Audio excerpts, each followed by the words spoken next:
Au fait, combien gagnez-vous? Ah, je sais, je ne devrais pas demander. Et puis, votre salaire serait-il plus élevé si vous travailliez dans une ville plus grande?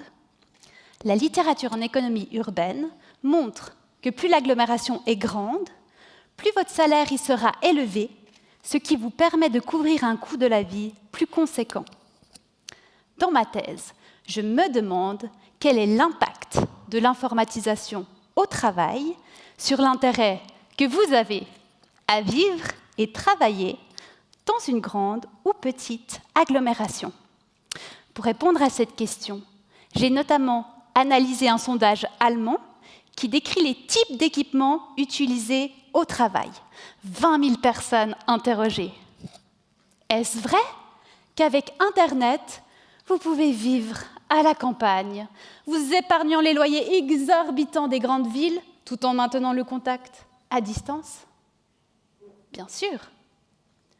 Pourtant, les grandes villes, elles ne se vident pas. Par exemple, Jeanne travaille dans une grande agglomération. Elle est médecin légiste. Les techniques digitales augmentent les outils à disposition pour comprendre les cas de mort suspects. Et pour les comprendre, l'environnement d'échange de connaissances des grandes villes est très utile, car une partie de la connaissance est tacite, comme l'expérience des collègues. Ce savoir est une fée qui vous échappe, ne se laisse pas emprisonner dans un livre ou un article sur Internet. Elle virevolte au sein de la spontanéité des interactions. Le potentiel de salaire de Jeanne, dans une ville comme celle-ci, a augmenté. Mais ce n'est pas le cas de tout le monde. Dans le même laboratoire, Élodie est laborantine en chimie.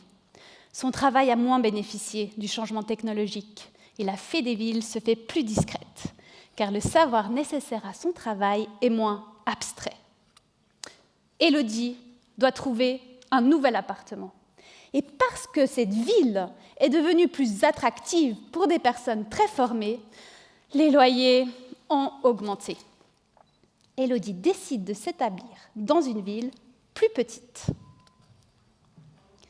Le changement technologique récent pourrait donc expliquer en partie un fait bien documenté. Les personnes très formées choisissent plus que d'autres groupes d'habiter dans les grandes villes. Dans mon futur emploi, je serai dans une grande ville et j'espère que la fée qui y habite viendra me rendre visite.